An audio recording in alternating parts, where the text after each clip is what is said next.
Good morning my dear students and friends. आज मैं YouTube channel के माध्यम से ऑनलाइन क्लासेस की श्रृंखला में प्रोटीन मेटाबॉलिज्म का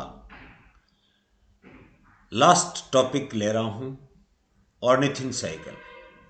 दो प्रकार से प्रश्न पूछा जाता है, या शॉर्ट नोट या ऐसे टाइप। ऐसे टाइप पूछा जाएगा तो संरचनात्मक सूत्र या स्ट्रक्चर फॉर्मूली आपको देने पड़ेंगे, और अगर शॉर्ट नोट पूछा जाता है तो स्ट्रक्चर फॉर्मूले की आवश्यकता नहीं है। ऑर्निथिन साइकिल, जिसका दूसरा नाम है यूरिया साइकिल, यानी शरीर के अंदर एमिनो एसिड्स का डिग्रेडेशन, विशेष तौर से लीवर में और आहार नाल के अंदर जो बैक्टीरिया पाए जाते हैं, गट बैक्टीरिया, पाचन के समय जो अमोनिया बनाते हैं, वो अमोनिया टॉक्सिक होती है और विशेष रूप से ब्रेन के लिए बहुत ही घातक होती है। तो उसको यूरिया के रूप में ये साइक्लिक फॉर्म में आकर के मूत्र के द्वारा, यूरिन के द्वारा, किडनी के माध्यम से शरीर से बाहर निष्कासित करती है। तो ये इम्पोर्टेंट साइकिल है, यानी अमोनिया को, एक्सेसिव अमोनिया जो बॉडी के अंदर होती है, जो हार्मफुल होती है, टॉक्सिक होती है, उसको बाहर निकालने का कार्य करती है। ऑर्निथिन साइकिल या urea cycle. Urea is produced in animal by a cyclical process known as urea cycle या ऑर्निथिन साइकिल। यूरिया जो है वो जंतुओं के अंदर एक चक्रीय प्रक्रम में उत्पन्न होती है, प्रोड्यूस होती है, और इस चक्र को ही यूरिया साइकिल या ऑर्निथिन साइकिल कहते हैं। This mechanism was first proposed by Hans Krebs and his student Kurt Henseleit, इनका विद्यार्थी था ये, इन 1932 के अंदर। ड्यूरिंग वन साइकिल, एक साइकिल के समय कौन कौन सी घटनाएं घटित होती हैं, चार महत्वपूर्ण बिंदु मैंने आपको बताए हैं। ये दो nitrogen atoms are eliminated in the form of ammonia NH2CONH2। दो नाइट्रोजन एटम तो निष्कासित होंगे, और ये नाइट्रोजन एटम आए कहाँ से? One nitrogen atom comes from ammonia and other from aspartic acid. एक नाइट्रोजन एटम तो इस साइकिल के अंदर अमोनिया, जो अमोनियम आयन के रूप में प्रवेश करता है, और एक एस्पार्टिक एसिड के रूप में शरीर के अंदर इस साइकिल में प्रविष्ट करता है, और दो नाइट्रोजन एटम्स यूरिया के रूप में शरीर से बाहर यूरिन द्वारा एक्सक्रीट हो जाएगी। In this cycle 3 ATP molecules are required. इस साइकिल को चलाने के लिए 3 ATP मॉलिक्यूल्स की आवश्यकता होगी, मॉलिक्यूल्स की या ऊर्जा के रूप में आवश्यकता होगी, और 5 एंजाइम्स पार्टिसिपेट करते हैं, 5 enzymes participate in this cycle. और ammonia, carbon dioxide and aspartic acid is या are consumed. Ammonia, carbon dioxide और एस्पार्टिक एसिड जो होगा वो इसके अंदर इसका उपभोग किया जाएगा, कंज्यूम किया जाएंगे। The overall process complete in the following 5 steps. Step first, synthesis of carbamyl phosphate। सबसे पहले कार्बामिल फॉस्फेट बनता है। कार्बन डाइऑक्साइड और ammonia, ammonia in the form of ammonium ion. CO2 और NH3 या NH4 स्टार्ट दिस साइकिल। इस cycle का आरंभन या शुरुआत कैसे होती है? इनके मिलने से होती है, CO2 और NH3 in the form of ammonium ion with formation of carbamyl phosphate. इससे क्या बनेगा? Carbamyl phosphate. This reaction requires energy and thus 2 ATP are utilised. इस प्रक्रम में, इस अभिक्रिया के अंदर ऊर्जा की आवश्यकता होगी, और 2 एटीपी यहाँ यूटिलाइज या काम में ली जाएंगी। CO2, ये देखिए आप, CO2 plus ammonium ion plus water plus 2 ATP, carbamyl phosphate synthetase and N acetyl glutamic acid AGA, acetyl glutamic acid plus magnesium ion की उपस्थिति में ये कार्बामिल फॉस्फेट बन रहा है। साथ में 2 ADP और एक इनऑर्गेनिक फॉस्फेट और 2 वाटर मॉलिक्यूल्स जो होते हैं वो निर्मुक्त कर दिए जाते हैं या रिलीज कर दिए जाते हैं। ये अपने पास कार्बामिल फॉस्फेट बना है जिसमें 1, 2 ये जो ऑक्सीजन के एटम्स जो हैं इनके ऊपर अभी ऋणात्मक संयोजकता बनी हुई है। Synthesis of citrulline second step होगा। कार्बामिल फॉस्फेट जिसके अंदर नाइट्रोजन एटम, देखिए आप, इसमें नाइट्रोजन एटम कितना है? 1 नाइट्रोजन 1 है, नाइट्रोजन एटम 1 है। ऑर्निथिन के साथ में अभिक्रिया करता है जिसमें नाइट्रोजन एटम्स की संख्या 2 होती है और सिट्रुलिन बनाता है जिसमें नाइट्रोजन एटम 2 + 1 = 2 3n, नाइट्रोजन की संख्या, नाइट्रोजन एटम्स की संख्या 3 हो जाएगी। तो carbamyl phosphate plus ornithine, ornithine carbamyl transferase के द्वारा, यानी सिट्रुलिन और इनऑर्गेनिक फॉस्फेट बाहर निकल जाता है, सिट्रुलिन बन जाएगी। अब सिट्रुलिन से आगे क्या होगा? इसके साथ में एस्पार्टिक एसिड जुड़ेगा। स्टेप नंबर 3 में synthesis of argininosuccinic acid, citrulline combines with aspartic acid, और एस्पार्टिक एसिड आपको पता है second molecule of ammonia in this cycle के अंदर इंजेक्ट करता है अमोनियम, या अमोनिया इसके अंदर प्रवेश करती है इस साइकिल के अंदर एस्पार्टिक एसिड के द्वारा। 2 तो शुरुआत में प्रवेश कर गई थी अमोनिया, ये देखिए 2 तो यहां, और एक तो यहां और एक यहां, सॉरी सेकंड मॉलिक्यूल है, एक तो पहले स्टेप में और दूसरे स्टेप के अंदर प्रवेश करती है और आर्जिनोसक्सिनिक एसिड का निर्माण करती है। तो ये जो सिट्रुलिन बना अपने पास में, तो सिट्रुलिन के साथ में एस्पार्टिक एसिड जुड़ रहा है और एस्पार्टिक एसिड क्या ला रहा है? अमोनिया ला रहा है। आर्जिनोसक्सिनेट सिंथेटेज और मैग्नीशियम की उपस्थिति में आर्जिनोसक्सिनिक एसिड में बदल जाएगी। यहाँ ऊर्जा की आवश्यकता होगी, 1 ATP काम में आएगी और एडिनोसिन मोनोफॉस्फेट और 2 इनऑर्गेनिक फॉस्फेट में टूट जाती है। तो 2 ATP तो यहाँ काम आ रही थी स्टेप नंबर फर्स्ट में, एक ATP काम में आ रही है स्टेप नंबर थर्ड में, तो 3 ATP इसमें कंज्यूम होती हैं total. The aspartic acid is obtained by transamination of oxaloacetic acid with glutamic acid. Glutamic acid और ऑक्जेलोएसिटिक एसिड के साथ में अभिक्रिया करवाई जाती है तो अपने को एक तो एस्पार्टिक एसिड बनता है और एक अल्फा कीटो ग्लूटेरिक एसिड बनता है, मिलता है। तो यहाँ एस्पार्टिक एसिड अपने को किस प्रकार से मिला? ऑक्जेलोएसिटिक एसिड और ग्लूटामिक एसिड की आपस में अभिक्रिया करने से एक एमिनो ग्रुप ट्रांसफर हो गया ट्रांसएमिनेशन के द्वारा। तो ये एक अपने पास अमोनियम या अमोनिया का मॉलिक्यूल यहाँ मिलता है और इसमें इंजेक्ट होता है स्टेप नंबर थर्ड में। स्टेप नंबर फोर्थ के अंदर जो आर्जिनोसक्सिनिक एसिड बना है उसका विदलन होगा, टूटेगा वो किसमें? आर्जिनिन और फ्यूमेरिक एसिड में। Argininosuccinic acid loses part of its molecule as fumaric acid to becomes arginine. Argininosuccinic acid के अंदर फ्यूमेरिक एसिड होता है, वो पृथक हो जाता है और ये आर्जिनिन का निर्माण कर लेगा जिसमें नाइट्रोजन एटम्स की संख्या 4 हो जाएगी। This formic acid enters into the Krebs cycles. Formic acid आपको पता है, नहीं सॉरी, फ्यूमेरिक एसिड आपको पता है किसके अंदर प्रवेश कर जाता है?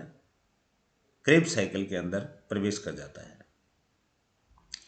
तो आर्जिनोसक्सिनिक एसिड आर्जिनोसक्सिनेज एंजाइम की उपस्थिति में आर्जिनिन और फ्यूमेरिक एसिड में टूटता है, और ये फ्यूमेरिक एसिड जो है वो क्रेब्स साइकिल में या ट्राई कार्बोक्सिलिक एसिड साइकिल में प्रवेश करके अपनी अभिक्रिया को, क्रेब्स साइकिल को चलाता है।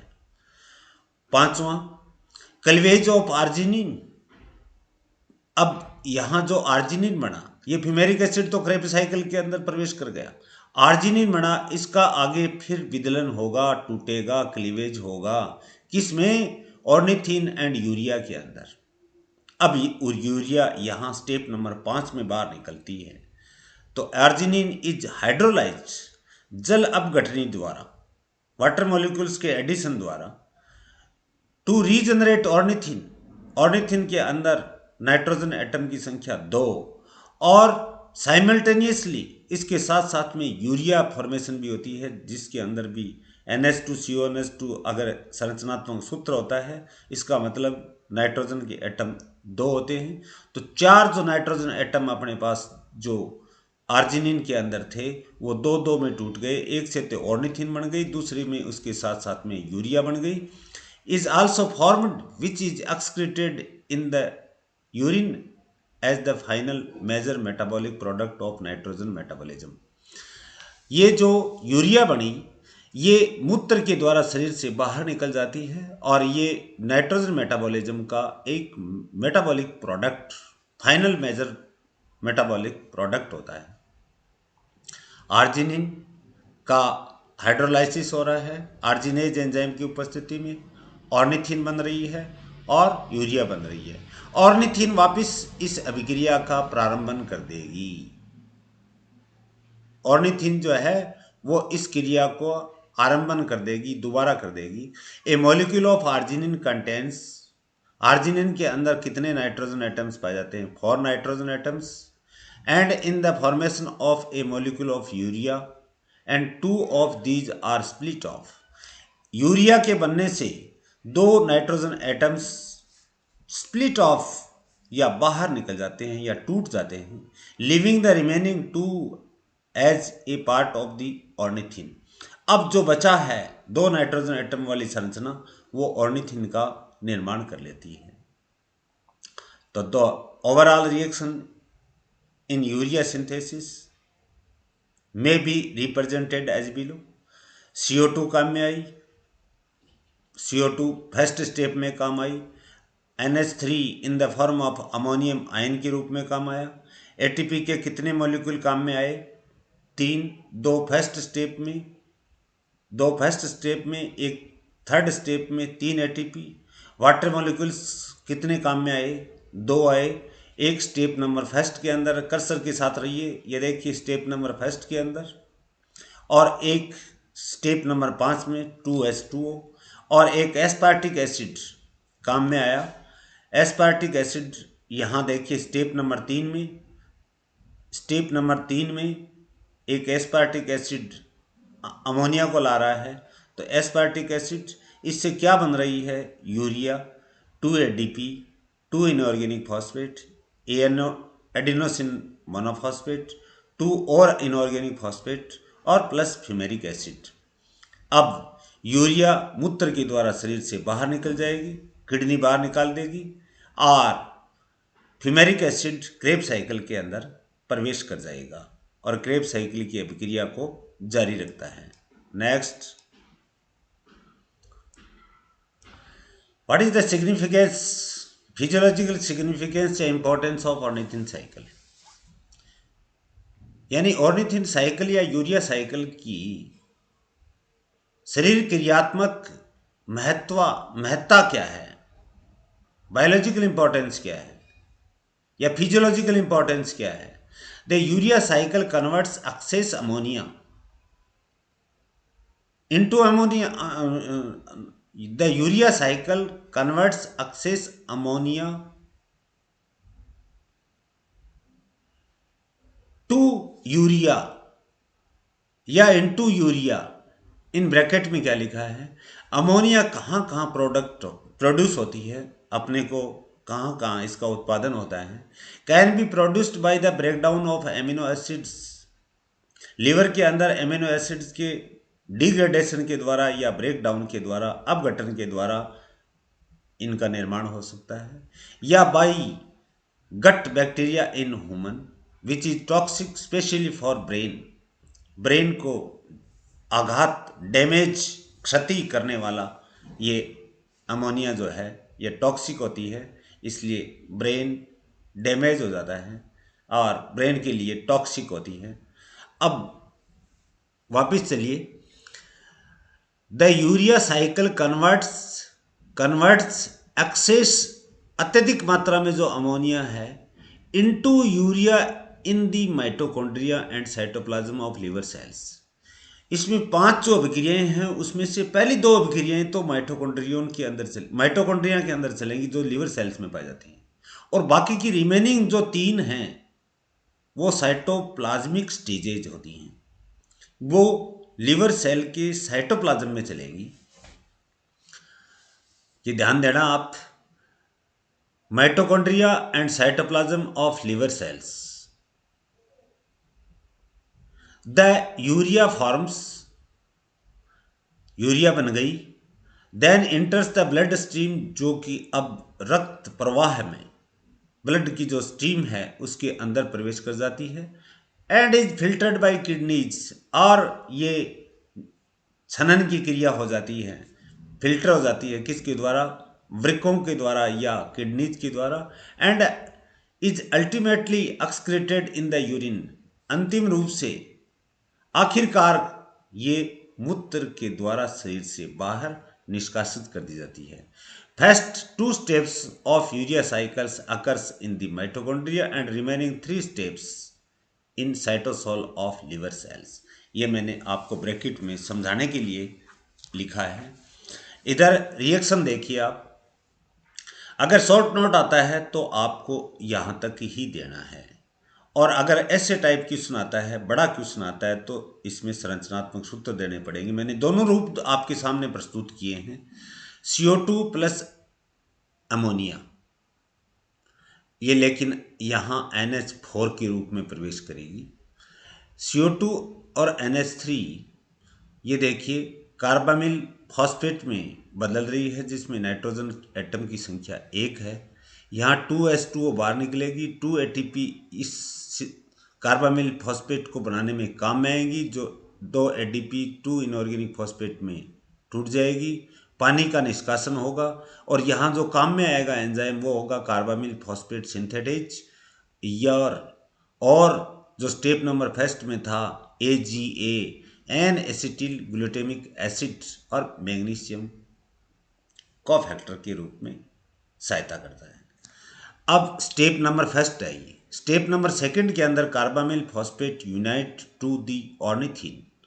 ऑर्निथीन के अंदर आपको पता है नाइट्रोजन एटम की संख्या 2 है, इसमें 1 है तो सिट्रोलिन बन गई, जिसमें नाइट्रोजन की संख्या बन गई 3, और यहाँ जो एंजाइम काम में आ रहा है वह ऑर्निथीन कार्बामिल ट्रांसफरेज है, और पानी का निष्कासन हो रहा है, और फॉस्फेट ग्रुप अपना अलग हट जाता है। सिट्रोलिन के साथ में आपको पता है एस्पार्टिक एसिड, स्टेप नंबर 3 में एस्पार्टिक एसिड एक अमोनिया का मॉलिक्यूल और ला करके जोड़ रहा है। एक अमोनिया का मॉलिक्यूल तो यहाँ से जुड़ रहा है जो CO2 के साथ जुड़ रहा है, और यहाँ जब अमोनिया जुड़ेगी सिट्रोलिन के साथ में तो ATP कंज्यूम होगी, तो ATP AMP और इनऑर्गेनिक फॉस्फेट में टूट जाती है, 2 इनऑर्गेनिक फॉस्फेट में, या तो ATP ADP में और इनऑर्गेनिक फॉस्फेट में टूटती, अगर AMP में टूटती है एडिनोसिन मोनोफॉस्फेट में टूटती है तो 2 इनऑर्गेनिक ट्राइफॉस्फेट होते हैं, तो 2 इनऑर्गेनिक फॉस्फेट बच गए जो PPI के रूप में अपन रिप्रेजेंट कर रहे हैं, और साथ में जल का निष्कासन हो रहा है। यहाँ जो एंजाइम काम में आ रहा है वो आर्जिनोसक्सिनेट सिंथेटेज है और मैग्नीशियम है, इससे बनेगा अपने पास आर्जिनोसक्सिनिक एसिड। अब 3N नाइट्रोजन के एटम सिट्रोलिन में 3 थे, एक नाइट्रोजन एटम कौन लाया है? एस्पार्टिक एसिड अपने साथ अमोनिया को पकड़ करके लाया है, तो ये आर्जिनोसक्सिनिक एसिड जो इसमें नाइट्रोजन एटम की संख्या 4 हो जाएगी। स्टेप नंबर 4 में चलेंगे तो ये आर्जिनोसक्सिनिक एसिड वो है, वो आर्जिनिन में बदल जाती है। साथ में इसके साथ जुड़ा हुआ एक मॉलिक्यूल फ्यूमेरिक एसिड होता है, वो अलग हो जाता है, और fumaric acid इंटर्स into the TCA cycle, try carboxylic acid cycle या क्रेब साइकिल में। यहाँ जो एंजाइम काम में आ रहा है वो आर्जिनोसक्सिनेज काम में आ रहा है। तो फॉरेन फॉरेन वैसी की वैसी अवस्था होती है, क्योंकि फ्यूमेरिक एसिड के अंदर कोई भी नाइट्रोजन एटम नहीं पाया जाता। अब आर्जिनिन, ये सबसे इंपॉर्टेंट पॉइंट है, स्टेप नंबर 5 ये है। आर्जिनेज एंजाइम के द्वारा आर्जिनेज जो है इसका जल अपघटन हो रहा है, वाटर जुड़ रहा है, और 2N NH2CONH2 यानी यूरिया बाहर निकल रही है। यही इसका मुख्य उद्देश्य है, स्टेप नंबर 5। और दूसरा उद्देश्य है ऑर्निथीन का निर्माण करना, जिसमें 2 नाइट्रोजन एटम वापस बन गए, और इस साइकिल को पुनः चालू करने के लिए कार्बामिल फॉस्फेट के साथ में जुड़ करके ये साइकिल लगातार चलती रहती है। यानी शरीर के अंदर पाई जाने वाली एक्सेसिव अमोनिया जो है उसको शरीर अमोनिया अमोनिया जो है उसको यूरिया के द्वारा शरीर से बाहर मूत्र मार्ग द्वारा, मूत्र के द्वारा शरीर से बाहर निकालती है। यानी किडनी जो है इसका फिल्ट्रेशन कर लेती है। अब अगर संरचनात्मक सूत्र ऐसे टाइप क्वेश्चन आ जाता है, तो संरचनात्मक सूत्र में देखिए, CO2 जो है मैंने बताया NH3 found in the form of ammonium ion stable अवस्था में है, रिवर्सिबल रिएक्शन है। Carbamyl phosphate synthetase and N acetyl glutamic acid AGA और मैग्नीशियम, स्टेप नंबर 1 है, ये पीला जो दिखाया वो 2 ATP यहाँ काम में आते हैं, 2 ATP और एक इनऑर्गेनिक फॉस्फेट में टूट जाती हैं। अब इससे क्या बन जाएगा, कार्बामिल फॉस्फेट, जिसके अंदर NH2COOPO3-2 nitrogen atom 1। Nitrogen atom की संख्या कितनी है, 1। अब ये ओर्निथिन के साथ में जुड़ेगा। ये देखिए आप, ऊपर वाली अभिक्रिया कार्बामिल फॉस्फेट जो बन रहा है वो कार्बामिल फॉस्फेट बन रहा है। ये कहाँ से जुड़ेगी, कर्सर के साथ देखिए, 2N ऑर्निथिन, जिसमें नाइट्रोजन एटम की संख्या 2 है, ऑर्निथिन के साथ में जुड़ करके सिट्रुलिन का निर्माण कर लेगी। नेक्स्ट,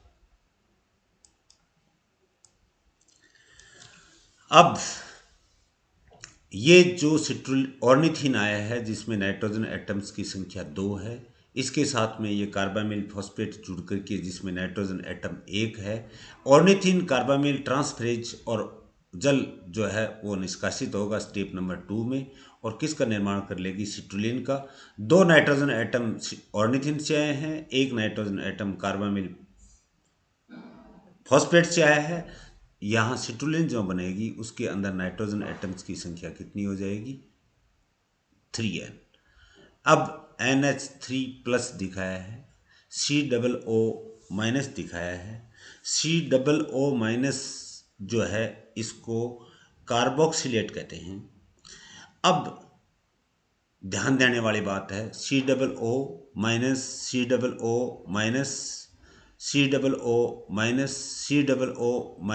ये देखिए, ये ऋणात्मक संयोजकता के रूप में यहाँ अस्थायी रूप से पड़ा है।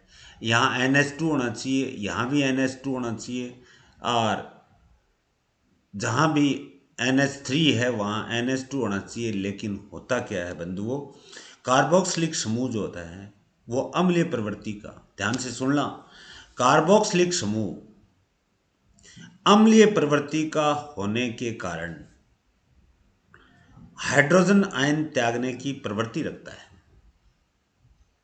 कार्बोक्सिलिक समूह या कार्बोक्सिलिक ग्रुप एसिडिक नेचर का होने के कारण हाइड्रोजन आयन त्यागने की प्रवृत्ति रखता है, जबकि NH2 समूह क्षारीय प्रवृत्ति का, एल्केलाइन नेचर का होने के कारण हाइड्रोजन आयन ग्रहण करने की प्रवृत्ति रखता है। इसलिए ये NH2 की जगह NH3+ दिखाया है।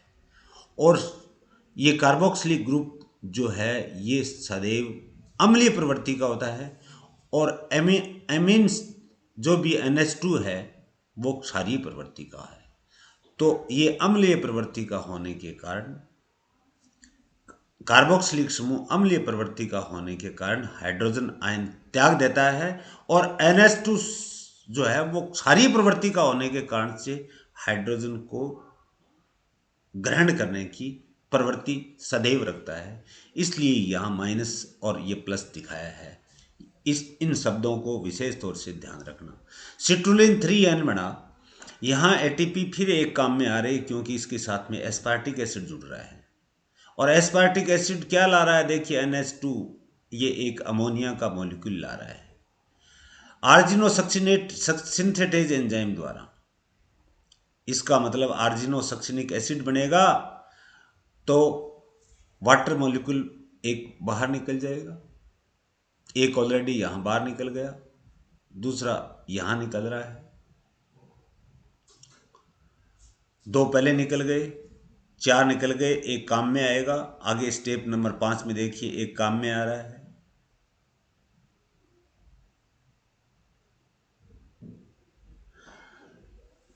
तो आगे देखिए, सिट्रुलिन 3N कि एस्पार्टिक एसिड अगर जुड़ जाएगा तो एटीपी का कंजप्शन होगा, एडिनोसिन मोनोफॉस्फेट और इनऑर्गेनिक फॉस्फेट यानी पीपीआई में बदल जाएगा। पीआई गलत लिखा है, वैसे मोनोफॉस्फेट की जगह यहाँ डबल पीआई होना चाहिए। एस्पार्टिक एसिड जुड़ने के कारण से ये आर्जिनोसक्सिनिक एसिड बन जाएगा, और इस आर्जिनोसक्सिनिक एसिड के अंदर नाइट्रोजन एटम्स की देखिए संख्या कितनी है, 1, ये 2, ये 3 और ये 4। ऊपर वाले में कितनी थी, 1, 2 और ये 3, 3N, ये 4N में बदल जाता है। आर्जिनोसक्सिनिक एसिड आर्जिनोसक्सिनेज एंजाइम के द्वारा फ्यूमेरिक एसिड के रूप में अपने साथ बंधे हुए अणु को छोड़ देता है, और ये फ्यूमेरिक एसिड जो है वो क्रेब्स साइकिल में इंटर हो जाता है और आर्जिनिन बन जाएगा, जिसमें नाइट्रोजन एटम की संख्या 4 होगी। ये देखिए आप, NH2C डबल बॉन्ड NH2 हो गए, एक NH3 हो गया, एक NH3 के रूप में पॉजिटिव आयन के रूप में पड़ा है। ये क्षारीय प्रवृत्ति का था, तो ये अम्लीय प्रवृत्ति का कार्बोक्सिलिक ग्रुप था। इससे हाइड्रोजन एटम अपने अंदर ग्रहण कर लिया और ये आर्जिनिन 4N बन गई। ये आर्जिनिन 4N जो बनी वो अब विदलित होगी, इनका क्लीवेज होगा। यहाँ भी क्लीवेज हो रहा था आर्जिनोसक्सिनिक एसिड का फ्यूमेरिक एसिड में और आर्जिनिन में।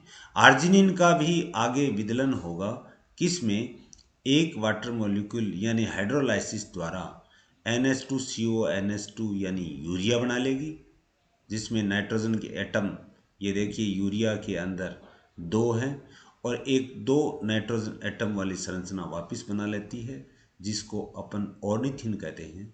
देखिए 1 और नाइट्रोजन एटम 2। ये माइनस COO माइनस और NH3 प्लस इसलिए दिखाया है, जो पहले भी बता चुका हूँ मैं, कि कार्बोक्सिलिक ग्रुप COO माइनस जो होता है उसको तो कार्बोक्सिलेट बोलते हैं। COOH यानी कि कार्बोक्सिलिक ग्रुप जो होता है वो हमेशा एसिडिक नेचर का होने के कारण से हाइड्रोजन आयन को त्यागने की प्रवृत्ति रखता है, और जबकि एमिनो ग्रुप जो होता है वो क्षारीय प्रवृत्ति का होने के कारण से हाइड्रोजन आयन को ग्रहण करने की प्रवृत्ति रखता है। इसलिए NH2 तो NH3 की प्लस के रूप में रिप्रेजेंट किया जाएगा, और COOH ने H त्याग दिया, NH2 ने ग्रहण कर लिया, तो NH3 प्लस बन गया और COO माइनस रह जाएगा। इसकी वैलेंसी ऋणात्मक रह जाएगी, इसकी वैलेंसी पॉजिटिव या धनात्मक हो जाएगी। तो ये है।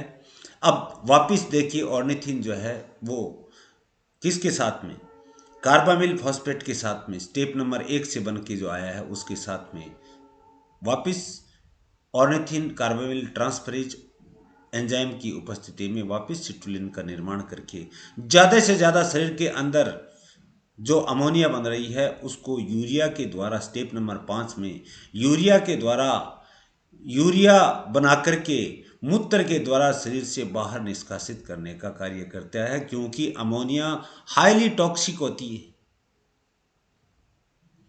स्टेप नंबर 1 और स्टेप नंबर 2 माइटोकॉन्ड्रियन के मैट्रिक्स में चलते हैं या लीवर सेल्स के माइटोकॉन्ड्रिया में चलती हैं।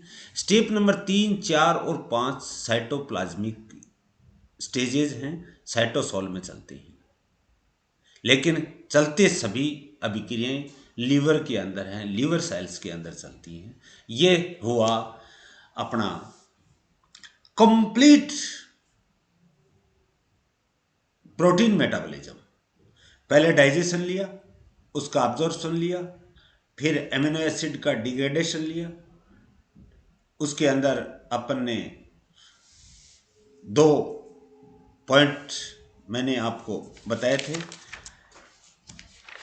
डीएमिनेशन, ट्रांसएमिनेशन, और उसके पश्चात में डीएमिनेशन और ट्रांसएमिनेशन के पश्चात अपने पास क्या बचा था, एमिनो एसिड का कार्बोक्सिलिक यानी फैट ऑफ कार्बन स्केलेटन, यानी 20 जो अमीनो अम्ल जो थे उसका भविष्य क्या था, वो वीडियो आपके समक्ष प्रस्तुत किया। और एमिनो एसिड डीकार्बोक्सिलेशन आपके समक्ष प्रस्तुत किया। और लास्ट का मैं वीडियो प्रस्तुत कर रहा हूँ इन the form of ornithine cycle या यूरिया साइकिल। मित्रों, कंप्लीट प्रोटीन मेटाबॉलिज्म कंप्लीट हो चुका है। किसी भी प्रकार की कोई अगर प्रॉब्लम आती है तो आप मेरे कमेंट बॉक्स पे मुझे सुझाव दे करके आपके सजेशंस मैं इनवाइट कर रहा हूँ, और मेरी समझ में आपके ढंग से सुनोगे, ढंग से वॉच करोगे तो समझ में आ जाएगा। और जो नियमित रूप से वीडियोज को वॉच कर रहे हैं उनको तहे दिल से शुभकामनाएं, और thank you for watching my this video.